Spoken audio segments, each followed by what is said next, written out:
سورہ محمد کے مضامین چل رہے ہیں۔ گزشتہ نشست میں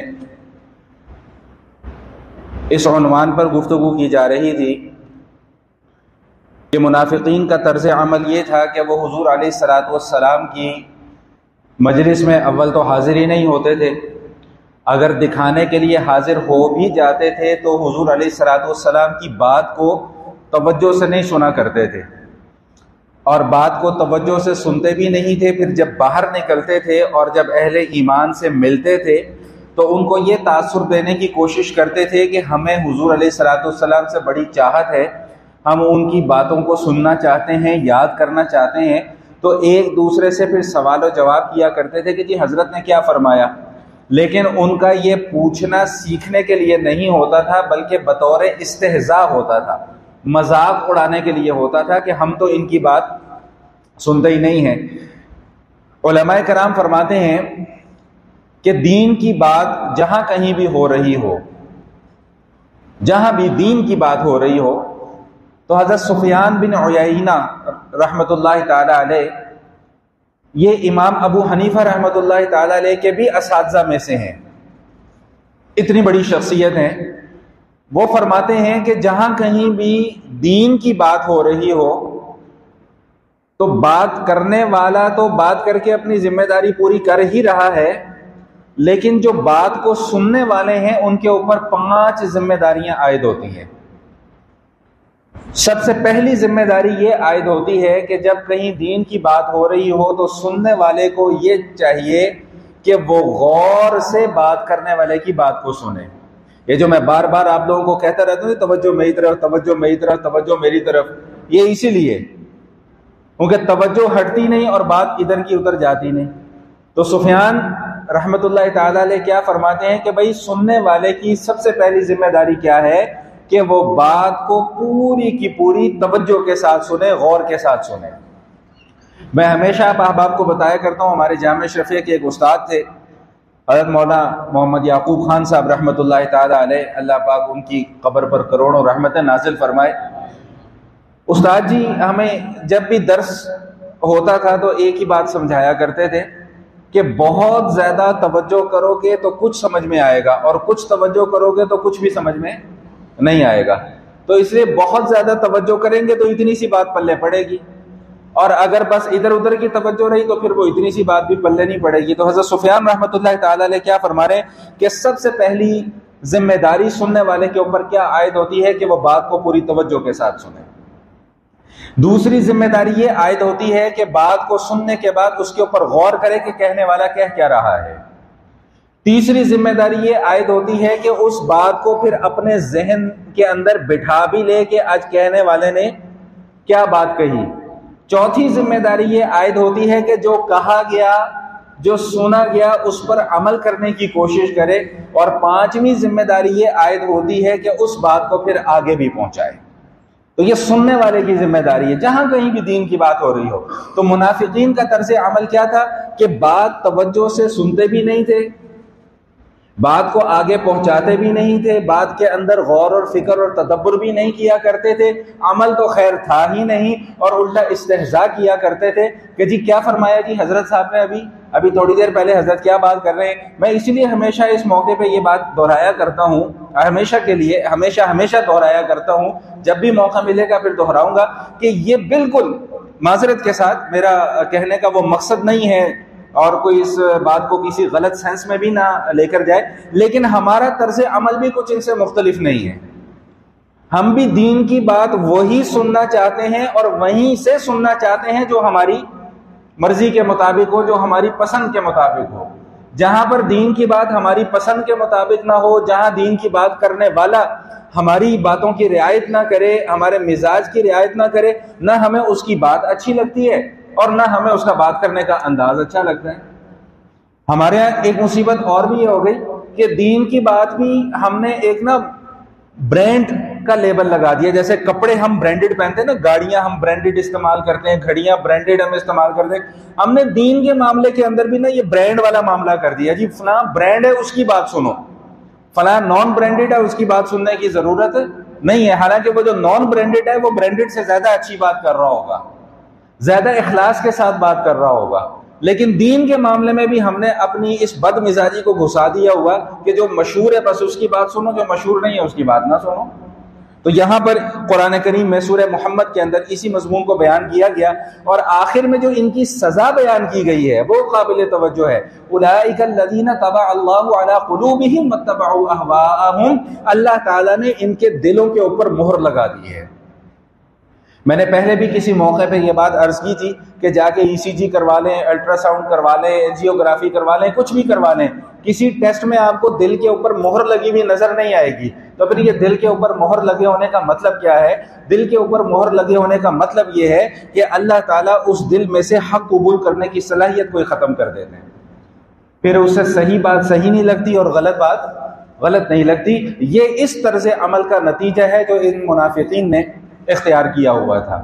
اس کے بعد حضور علیہ الصلوۃ والسلام کو ایک تلقین کی گئی، فَاعْلَمْ أَنَّهُ لَا إِلَٰهَ إِلَّا اللَّهُ وَاسْتَغْفِرْ لِذَنبِكَ وَلِلْمُؤْمِنِينَ وَالْمُؤْمِنَاتِ وَاللَّهُ يَعْلَمُ مُتَقَلَّبَكُمْ وَمَثْوَاكُمْ۔ پہلی بات تو یہ سمجھا دی کہ بھائی اچھے طریقے سے دل کے کان کھول کے، دماغ کے کان کھول کے یہ بات ذہن نشین کر لو کہ أَنَّهُ لَا إِلَٰهَ إِلَّا اللَّهُ، کہ اللہ کے سوا کوئی اور تمہاری ضروریات کو پورا کرنے والا ہے ہی نہیں، اللہ کے سوا کوئی اور تمہارا معبود ہے ہی نہیں، اللہ کے سوا کوئی اور ذات ایسی ہے ہی نہیں جو پوجا کے لائق ہو، جو پرستش کے لائق ہو، جو عبادت کے لائق ہو، بس ایک اللہ ہی ہے جو الصمد ہے۔ پہلی بات تو یہ۔ دوسری بات اس کے اوپر میں تھوڑی سی گزارشات عرض کروں گا کہ فَاعْلَمْ أَنَّهُ لَا إِلَٰهَ إِلَّا اللَّهُ وَاسْتَغْفِرْ لِذَنبِكَ وَلِلْمُؤْمِنِينَ وَالْمُؤْمِنَاتِ۔ حضور علیہ الصلوۃ والسلام کو یہ فرمایا جا رہا ہے بھائی بات پہلے پوری سن لینا، اس کے بعد پھر کوئی فتویٰ جھاڑنا، کیونکہ ہمارے یہاں یہ بڑی مصیبت ہے کہ ہم بات نہ توجہ سے سنتے ہیں نہ پوری سنتے ہیں، بس فتویٰ فوری طور پہ جھاڑ دیتے ہیں۔ یہ قرآن کی آیت کا ترجمہ پڑھ کے آپ کو سنا رہا ہوں، پھر اس کی تشریح بھی کروں گا، پھر اس کے بعد فیصلہ کرنا جو بھی کرنا ہو۔ قرآن کیا کہہ رہا ہے؟ فَاسْتَغْفِرْ لِذَنبِكَ وَلِلْمُؤْمِنِينَ وَالْمُؤْمِنَاتِ، کہ اے محبوب آپ اپنے گناہوں کی بھی معافی طلب کر لیجئے اور امت کے گناہوں کی معافی بھی طلب کر لیجئے۔ قرآن کی آیت کا ترجمہ ہے۔ اب مسئلہ سمجھ لیں، یاد رکھیے گا کہ حضور علیہ الصلوۃ والسلام سمیت تمام کے تمام انبیاء کرام، تمام کے تمام 1.25 لاکھ کم و بیش انبیاء کرام کی تعداد ہے، یہ عقیدہ اچھے طریقے سے اپنے دل اور دماغ کے اندر بٹھا لیجئے کہ تمام کے تمام انبیاء کرام معصوم ہوتے ہیں۔ انبیاء کے علاوہ کوئی اور ہستی معصوم نہیں ہے۔ معصوم ہونے کا کیا مطلب ہے؟ کہ ان سے کوئی گناہ کا کام سرزد نہیں ہوتا، ان سے کوئی غلطی سرزد نہیں ہوتی، معصوم ہونے کا یہ مطلب ہے۔ اور یہ مقام اور مرتبہ صرف انبیاء کو حاصل ہے، آدم علیہ الصلوۃ والسلام سے لے کے جناب محمد رسول اللہ صلی اللہ علیہ وآلہ وسلم تک۔ آپ علیہ الصلوۃ والسلام کے بعد کسی ولی کو، کسی صحابی کو، کسی بزرگ کو یہ مقام اور مرتبہ حاصل؟ بات سمجھ میں آ رہی ہے کہ نہیں آ رہی ہے؟ پھر آپ یہ سوال کریں گے کہ پھر اس آیت کا کیا مطلب ہے؟ بھائی پھر آسان سا اس کا مطلب یہ سمجھ لیجئے کہ جن اعمال کو ہم اپنی نیکیاں سمجھتے ہیں، جو اللہ کے مقرب ترین بندے ہوتے ہیں، ان کی نظر میں وہ گناہ شمار کیے جاتے ہیں۔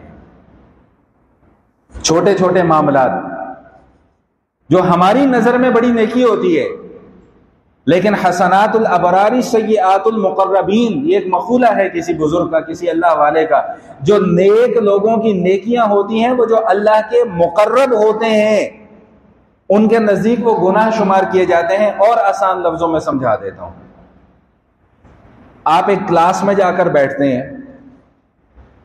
ایک استاد ہے، 25-30 طالب علم ہیں، ان 25-30 طالب علموں میں سے کوئی ایک طالب علم یا 2 طالب علم ایسے ہوتے ہیں جو استاد کے منظور نظر ہوتے ہیں۔ ہوتا ہے کہ نہیں ہوتا ہے ایسا؟ اچھا، اب وہ جو استاد کے منظور نظر طلباء ہوتے ہیں، ان کی چھوٹی سے چھوٹی، معمولی سے معمولی غلطی کو استاد نظر انداز نہیں کرتا، اس کے اوپر پکڑ کرتا ہے۔ چھوٹا سا واقعہ سنا دوں، میں 3رے سال میں پڑھتا تھا جامعہ میں، تو ہمارے ایک استاد ہیں، اللہ ان کو صحت سلامتی عطا فرمائے، مولانا فیاض الدین صاحب چترال کے رہنے والے ہیں، بڑی نازک مزاج استاد. میری جو طبیعت میں نازک مزاجی ہے وہ استاد جی کی طرف سے ہی آئی ہے. تو وہ شعیب صاحب بھی بیٹھے ہوئے بھی جانتے ہیں ان کو. اچھا، تیسرے سال کا سبق. اچھا، جب وہ سبق پڑھانے کے لیے تشریف لاتے تھے تو میری ذمہ داری ہوتی تھی کہ کتاب اٹھا کر ان کے سامنے رکھنی ہوتی تھی، میں نے ان کی تپائی کے اوپر. تو ایک دن استاد جی تشریف لائے تو میں کسی وجہ سے کتاب خود تپائی کے اوپر نہیں رکھ سکا. میں نے اپنے ساتھ والے دوست کو کہا کہ یار یہ کتاب تپائی پہ رکھ دو. بات آئی گئی ہو گئی. اب اس دن استاد جی نے مجھ سے سبق نہیں سنا، اگلے دن استاد جی نے مجھ سے سبق نہیں سنا، تیسرے دن بھی مجھ سے سبق نہیں سنا. چوتھے دن کہنے لگے کہ بھائی جس سے ہم ناراض ہوتے ہیں اس سے ہم سبق سننا چھوڑ دیتے ہیں. اور پھر میرے دماغ کی ذرا وہ بتیاں جلی. میں نے کہا وہ بات جو ہے نا وہ، لیکن مجھے سمجھ میں نہ آئے کہ ناراضگی کیا ہے. تو میں پھر شام کو گیا استاد جی کے بعد. میں کہا استاد جی کیا غلطی ہوئی ہے، مجھے غلطی تو کم از کم بتا دینا میری کہ مجھ سے غلطی یہ ہوئی ہے تاکہ میں آئندہ احتیاط کروں. فرمایا بھائی تم نے کتاب جو ہے نا وہ خود نہیں رکھی تھی، کسی دوسرے سے رکھوائی. اب بھلا بندہ پوچھے کہ کہنے کو یہ ایک معمولی سی بات ہے، لیکن میں جو بات سمجھانا چاہ رہا تھا وہ یہ کہ جو اساتذہ کے منظور نظر طلباء ہوتے ہیں ان کی چھوٹی سے چھوٹی لغزش بھی استاد برداشت نہیں کرتا. تو انبیاء کے ساتھ بھی یہی معاملہ ہے کہ اول تو ان سے کوئی لغزش ہوتی نہیں، کوئی خطا ہوتی نہیں. اگر کوئی خلاف اولا کام ہو بھی جائے تو وہ بھی اللہ تعالیٰ برداشت اس کو نہیں کرتے. لیکن حضور علیہ الصلوۃ والسلام کو یہ مقام اللہ پاک نے عطا فرما دیا ہے کہ اے محبوب اگر بالفرض والمحال آپ سے کوئی خطا لغزش ہو بھی جائے تو ہم نے وہ پہلے ہی اس کو معاف کر دیا ہوا ہے. حضور علیہ الصلوۃ والسلام رات کو تہجد میں کھڑے ہوئے تو پاؤں مبارک سوج گئے، ورم آ گیا. تو امی عائشہ صدیقہ رضی اللہ تعالیٰ عنہ پوچھنے لگی کہ یا رسول اللہ تعالیٰ نے تو آپ کی اگلی پچھلی تمام لغزشوں اور خطاؤں کو معاف کر دیا، پھر آپ ساری رات کھڑے ہو کے عبادت کیوں کرتے ہیں؟ تو نبی مکرم صلی اللہ تعالیٰ علیہ وآلہ وسلم نے کیا بات ارشاد فرمائی؟ افلا اکون عبدا شکورا، کیا میں اللہ کا شکر گزار بندہ نہ بنوں؟ اگر اللہ نے مجھے یہ نعمت دے دی ہے تو کیا اب میں اس نعمت کی شکر گزاری نہ کروں؟ تو میرا خیال ہے بات سمجھ میں آ گئی ہوگی. تو کیا فرمایا کہ فَعْلَمْ أَنَّهُ لَا إِلَهَ إِلَّا اللَّهُ وَاسْتَغْفِرْ لِذَنبِكَ وَلِلْمُؤْمِنِينَ وَالْمُؤْمِنَاتِ. اے محبوب اپنے امتیوں کے لیے بھی دعائے مغفرت کیجئے. اللہ اکبر کبیرہ. میری اور آپ کی یہ کتنی بڑی سعادت اور کتنی بڑی خوش نصیبی ہے کہ حضور علیہ الصلوۃ والسلام میرے اور آپ کے لیے سفارش کر رہے ہیں. امی عائشہ صدیقہ رضی اللہ تعالی عنہ نبی کریم علیہ الصلوۃ والتسلیم کی خدمت عالیہ میں حاضر ہوئی اور عرض کیا کہ یا رسول اللہ میرے لیے کوئی دعا فرما دیجئے. دیکھیں میں پہلے بھی یہ بات آپ کو بتلا چکا ہوں کہ امی عائشہ صدیقہ رضی اللہ تعالی عنہا صرف حضور کی صحابیہ نہیں ہیں، صرف حضور کی امتی نہیں ہے، بلکہ حضور کی کیا ہیں؟ زوجہ محترمہ بھی ہیں. بات سمجھ میں آ رہی کہ نہیں آ رہی ہے یا اوپر سے گزر رہی ہے؟ تو کیا فرماتی ہیں کہ یا رسول اللہ میرے لیے دعا فرما دیجئے.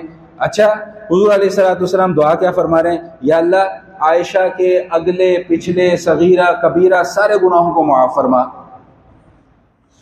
امی عائشہ صدیقہ رضی اللہ تعالی عنہا نے جب یہ دعا سنی حضور علیہ الصلوۃ والسلام کی زبانی تو خوشی سے لوٹ پوٹ ہو گئیں اور اتنی خوشی کا اظہار کیا کہ ایسی الٹ پلٹ ہو گئیں کہ ان کا سر حضور کی گود میں چلا گیا. بیوی بھی ہے نا بھائی. تو نبی مکرم صلی اللہ تعالی علیہ وآلہ وسلم نے پوچھا کہ عائشہ کیا بات ہے، اتنی خوشی کا اظہار کیوں؟ تو عرض کرنے لگی کہ یا رسول اللہ آپ نے میرے لیے اتنی بڑی دعا کر دی ہے، میں اس پر خوش نہ ہوں تو کیا کروں؟ اب سنیے گا دل کے کان کھول کر اور توجہ کے ساتھ. حضور علیہ الصلوۃ والسلام نے فرمایا کہ اے عائشہ یہ دعا تو روزانہ میں اپنی امت کے لیے کرتا ہوں. اللہ اکبر کبیرہ. وہ ہم ہی بدبخت لوگ ہیں، ہم ہی بدقسمت لوگ ہیں جو حضور علیہ الصلوۃ والسلام کی دعاؤں سے بھی فائدہ نہیں اٹھاتے. یہ ہماری اپنی بدقسمتی ہے. اللہ کے نبی تو ہمارے لیے ہاتھ اٹھا کے دعا کر رہے ہیں کہ یا اللہ ان کو معاف کر دے، لیکن ہم گناہ چھوڑنے کو تیار نہیں ہیں. امید ہے کہ اللہ تعالیٰ انشاءاللہ ضرور اس دعا کو قبول فرمائیں گے، لیکن اگر اللہ نے کہا کہ جو گناہ کیے ہیں پہلے ان کی سزا تو بھگت لو، پھر کیا کریں گے؟ دعا تو یقیناً قبول ہوگی، لیکن جو گناہ کیے ہیں ان کا بھی تو حساب دینا پڑے گا کہ نہیں دینا پڑے گا؟ جو حقوق غصب کیے ہوئے ہیں دوسروں کے، جو ڈاکے ڈالے ہوئے ہیں دوسروں کی جائیدادوں کے اوپر، بہنوں کے جو حق مارے ہوئے ہیں، دودھ میں جو پانی ملایا ہوا ہے، مرچوں میں جو لال برادہ ملایا ہوا ہے، آٹے میں جو ملاوٹ کی ہوئی ہے، نمک میں جو ملاوٹ کی ہوئی ہے، اور 2 نمبری کے جتنے کام کیے ہوئے ہیں، ان کا حساب دینا پڑے گا کہ نہیں دینا پڑے گا؟ یہ آج جو اتنے مسائل ہم پر مسلط ہیں، جو روز ہم رونا رو رہے ہیں کہ مہنگائی ہو گئی، حکمرانوں نے یہ کر دیا، حکمران ایسے ہو گئے، پچھلے والے ایسے تھے، یہ والے ایسے ہیں، پچھلے والے تباہیاں پھیر گئے، اگلے والے یہ کر رہے ہیں۔ بھائی پہلے اپنا کردار تو دیکھو۔ ابھی 2-3 روز اتفاق ایسا ہوا کہ میرا روزانہ کہیں باہر نکلنے کا اتفاق، ویسے میں بہت کم نکلتا ہوں باہر، لیکن 2-3 روز اتفاق ایسا ہوا کہیں آنا جانا ہو گیا، اور یہ مسلسل کی بنیاد پر تسلسل کے ساتھ میں ایک چیز میں نے دیکھی، گاڑی جا رہی ہے، کوئی 60-70 لاکھ کی 80 لاکھ روپے کی گاڑی جا رہی ہے، گاڑی کا شیشہ کھلتا ہے، جوس کا ڈبہ باہر، گاڑی کا شیشہ کھلتا ہے، پیزے کا ڈبہ باہر، گاڑی کا شیشہ کھلتا ہے، چپس کے ریپر باہر، گاڑی کا شیشہ کھلتا ہے، ڈسپوزیبل گلاس جو ہے وہ باہر۔ بھائی پہلے خود کو تو تبدیل کر لو، اپنے اندر تو تھوڑا سا کوئی عقل اور شعور پیدا کر لو، پھر حکمرانوں سے مطالبہ کر لینا کہ ہاں بھائی تبدیلی لے کر آؤ۔ پہلے اپنے اندر تو تھوڑا سا شعور پیدا کر لو۔ میں ہمیشہ اس موضوع کے اوپر بات کیا کرتا ہوں، ہم تو روز بھگتتے ہیں، آپ یہاں پہ 2 بجے 2:30 بجے نکل کے دیکھ لیں کیا حال ہوا ہوتا ہے ٹریفک کا۔ اور بھائی پہلے سڑکوں کے اوپر گاڑی چلانا تو سیکھ لو، پھر حکمرانوں سے تبدیلی کا بھی مطالبہ کر لینا۔ پہلے خود اپنے اندر تو تبدیلی لے کر آؤ۔ تو میں بات یہاں سے چلائی تھی کہ بھائی جو اعمال اس دنیا کے اندر کیے ہوئے ہیں، ان کا خمیازہ بھی تو بھگتنا ہے کہ نہیں بھگتنا؟ ہاں وہ ایک علیحدہ بات ہے کہ اللہ تعالیٰ دنیا میں استغفار کی توفیق نصیب کر دیں، معافی مانگنے کی توفیق دے دیں، تو پھر اللہ کی رحمت سے امید ہے کہ وہ گناہ معاف بھی ہو جائیں گے۔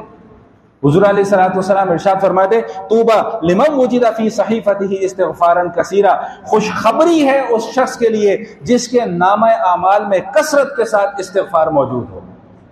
حسن بصری رحمۃ اللہ تعالی علیہ کے پاس ایک شخص آیا، میں نے کہا حضرت دعا کر دیں، میرا کاروبار بڑا مندہ چل رہا ہے۔ فرمایا بھائی استغفار کیا کرو۔ دوسرا آدمی آیا، میں نے کہا حضرت دعا کیجیے اللہ تعالیٰ مجھے اولاد دے دے۔ فرمایا استغفار کیا کرو۔ تیسرا آدمی آیا، میں نے کہا حضرت دعا کیجیے بیماریاں بہت ہیں اللہ تعالیٰ صحت دے دے۔ فرمایا استغفار کیا کرو۔ یہ تینوں لوگ چلے گئے، شاگردوں نے بعد میں پوچھا، آنے والے 3 لوگ مختلف، سوال 3 مختلف، جواب ایک۔ فرمایا کہ کیا تم نے قرآن نہیں پڑھا؟ قرآن یہ کہتا ہے کہ استغفار کیا کرو، یمددکم باموال وبنین ویجعل لکم جنات ویجعل لکم انہارا۔ بھائی استغفار کرو، اللہ تمہیں اولاد بھی دے گا، اللہ تمہیں باغات بھی دے گا، اللہ تمہیں سبزیاں بھی دے گا، اللہ تمہیں تمہارے کاروبار کے اندر برکت بھی دے گا، صرف ایک استغفار کی برکت سے۔ حضور علیہ الصلوۃ والسلام ارشاد فرماتے ہیں کہ جو شخص استغفار کو لازم پکڑ لے، اللہ سے معافی مانگنے کو لازم پکڑ لے، تو اللہ تعالیٰ غیب سے اسے ایسا رزق عطا فرماتے ہیں کہ جس کی انسان نے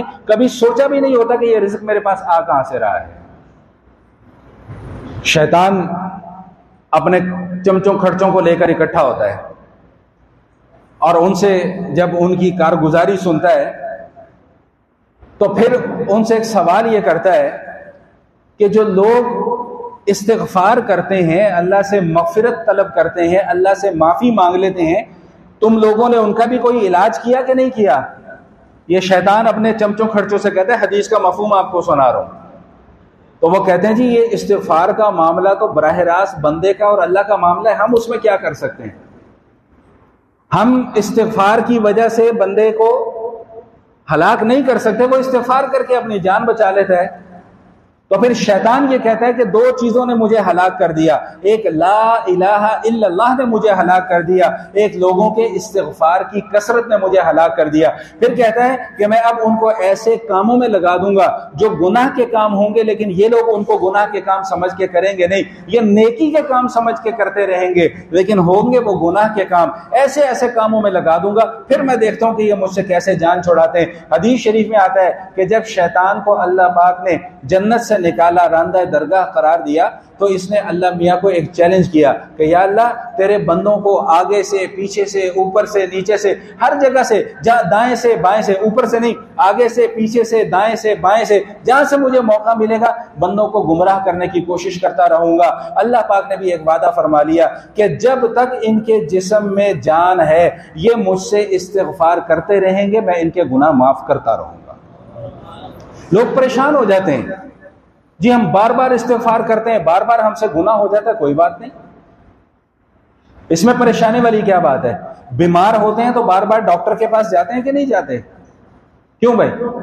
ایک دفعہ بیمار ہوئے، ڈاکٹر سے دوا لے آئے، 15 دن بعد پھر بیمار ہو گئے، پھر بھاگے بھاگے ڈاکٹر کے پاس جاتے ہیں، مہینے بعد خدا نہ خواستہ پھر بیماری آ گئی، پھر بھاگے بھاگے ڈاکٹر کے جاتے ہیں۔ تو بالکل یہی مثال استغفار کی ہے کہ بھائی گناہ ہو گیا، اللہ سے معافی مانگ لو۔ ہاں، خطرناک کام کب شروع ہوتا ہے؟ خطرناک کام تب شروع ہوتا ہے جب ہم غلطی کو غلطی سمجھنا چھوڑ دیں، گناہ کو گناہ سمجھنا چھوڑ دیں، اللہ سے معافی مانگنا چھوڑ دیں، اللہ کے سامنے شرمندگی کرنا چھوڑ دیں۔ جب انسان اس نہج پر پہنچ جائے تو پھر سمجھ لیجئے کہ خطرے کی گھنٹی بج گئی ہے۔ جب تک غلطی کرنے کے بعد شرمندگی کا احساس ہوتا رہے، یاد رکھیے گا کہ التوبۃ والندمۃ التوبۃ، کہ بھئی اگر گناہ کرنے کے بعد شرمندگی ہو گئی ہے، ندامت ہو گئی ہے، تو یہ بھی اللہ تعالیٰ کی طرف سے ایک انعام ہے کہ چلو کم از کم احساس شرمندگی تو ہے، احساس ندامت تو ہے۔ ایسے لوگوں سے بھی تو دنیا بھری پڑی ہے کہ جو غلطیاں کرتے بھی ہیں اور ان کو ندامت بھی نہیں ہوتی۔ ہم مسائل سمجھا کے تھک جاتے ہیں، لیکن ہم وہیں کے وہیں جوں کے تو کھڑے ہوئے ہیں۔ ایسے لوگ بھی تو دنیا کے اندر موجود ہیں، ایسے لوگ بھی تو دنیا کے اندر موجود ہیں کہ ان کو احساس دلایا جاتا ہے کہ بھئی اس جگہ پہ تم غلطی کر رہے ہو، لیکن چونکہ ان کی گردن میں سریا اتنا آ چکا ہوتا ہے اس لیے ان کو اپنی غلطی لگتی نہیں ہے۔ ایسے لوگ بھی تو دنیا کے اندر موجود ہیں۔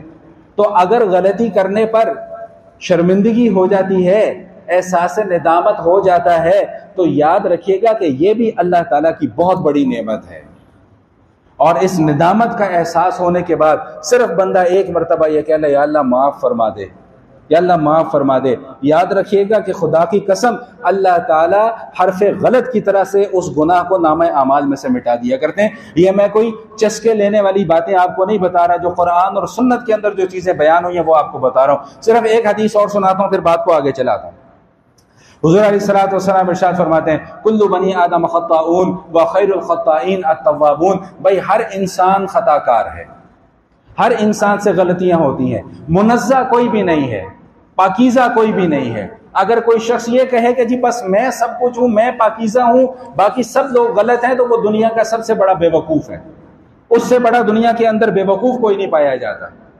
تو منزہ کوئی نہیں ہے، پاکیزہ کوئی نہیں ہے، ہر کسی سے غلطیاں سرزد ہوتی ہیں، لیکن حضور علیہ الصلوۃ والسلام ارشاد فرماتے ہیں کہ خیر الخطائین التوابون، بھائی بہترین گناہگار وہ ہیں جو غلطی ہونے کے بعد توبہ کر لیتے ہیں، جو غلطی ہونے کے بعد جن کو یہ احساس ہو جاتا ہے کہ ہاں ہم یہاں پر غلط ہیں، اور جن کو احساس نہیں ہوتا، جن کا دماغ ہی پتھروں سے بھرا ہوا ہو، جن کا دماغ ہی کوڑ مغز ہو، جن کو سمجھانے سے بھی بات سمجھ میں نہ آتی ہو، تو بھائی پھر ان کا اللہ ہی حافظ ہوتا ہے۔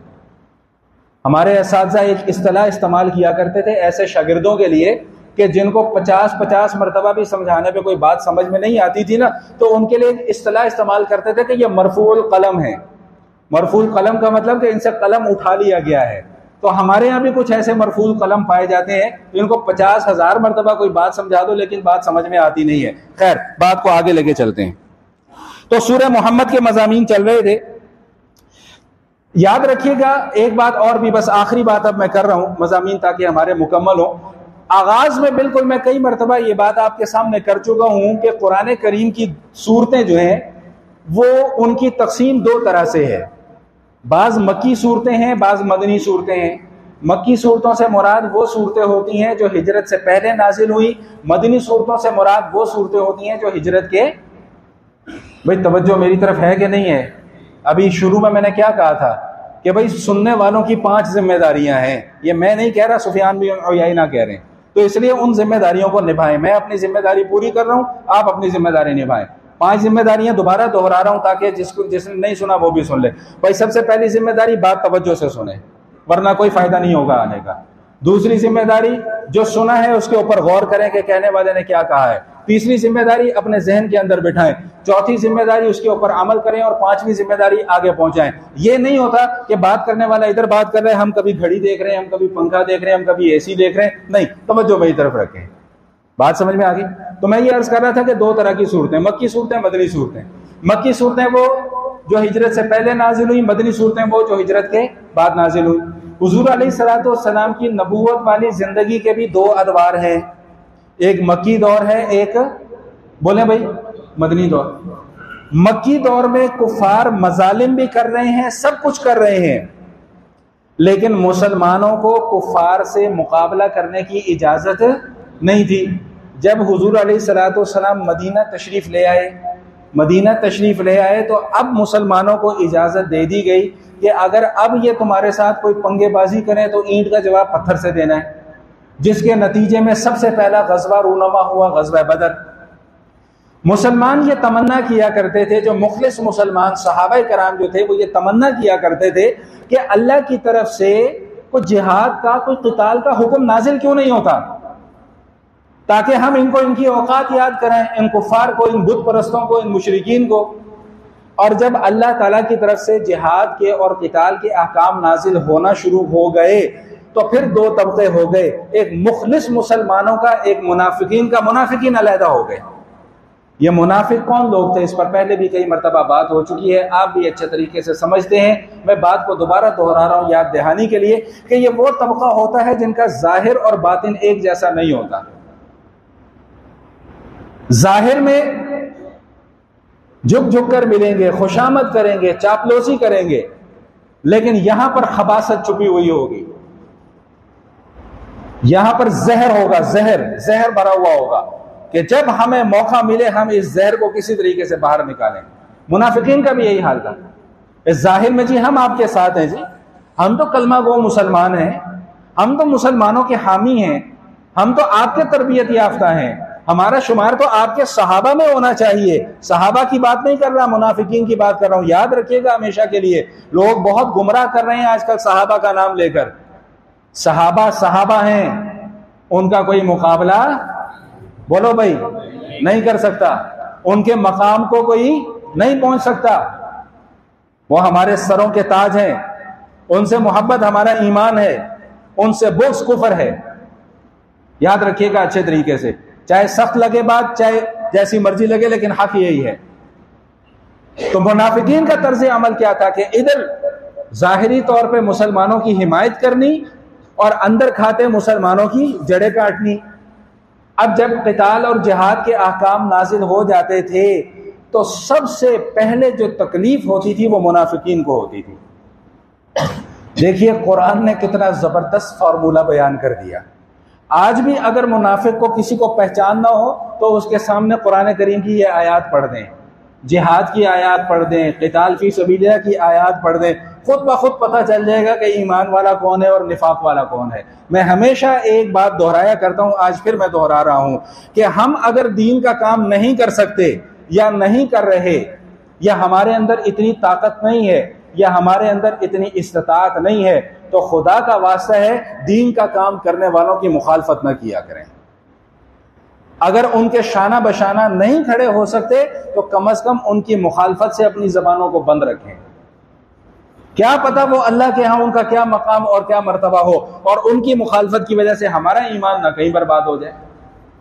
تو سب سے پہلی تکلیف جب بھی قتال کی, جہاد کی آیات نازل ہوتی تھی تو ان منافقین کو تکلیف شروع ہو جاتی تھی کہ یہ کیا, اب ہمیں گھر بھی چھوڑنا پڑے گا, اپنے بیوی بچوں کو چھوڑنا پڑے گا, اپنا کاروبار بھی چھوڑنا پڑے گا, کفار سے جا کے لڑنا بھی پڑے گا. اگر وہاں پر ہماری موت آ گئی تو پھر ہم کیا کریں گے؟ تو اللہ پاک نے اس کا جواب قرآن کریم میں کئی مرتبہ دیا, کئی مقامات پر دیا ہے. اینما تکونوا یدرککم الموت ولو کنتم فی بروج مشیدہ. بھائی مضبوط قلعوں میں بھی بند ہو کر بیٹھ جاؤ, جب موت آنی ہے تو پھر آنی ہے, پھر اس سے انکار نہیں کر سکو گے, بچ نہیں سکو گے. ہاں میدان عمل میں موت آ جائے تو تمہیں شہید کا مرتبہ دیا جائے گا, گھر بیٹھے بیٹھے طبی موت آ جائے تو عام تمہاری وفات کہلائی جائے گی، لیکن اگر خدا نہ خواستہ دل کے اندر کفر یا نفاق لے کر تم اس دنیا سے چلے گئے تو پھر اسی سورہ محمد کے اندر اللہ تعالیٰ نے واضح طور پہ اعلان فرما دیا ہے، ان الذین کفروا وصدوا عن سبیل اللہ ثم ماتوا وهم کفار فلن یغفر اللہ لهم، وہ لوگ جنہوں نے کفر کا راستہ اختیار کیا، وہ لوگ جو دین کے راستے میں رکاوٹ بنتے رہے، ثم ماتوا وهم کفار، حالت کفر میں اگر ان کی موت ہو گئی تو یہ اللہ تعالیٰ کا اٹل فیصلہ ہے، فلن یغفر اللہ لهم، اللہ آخرت میں ان کو معاف۔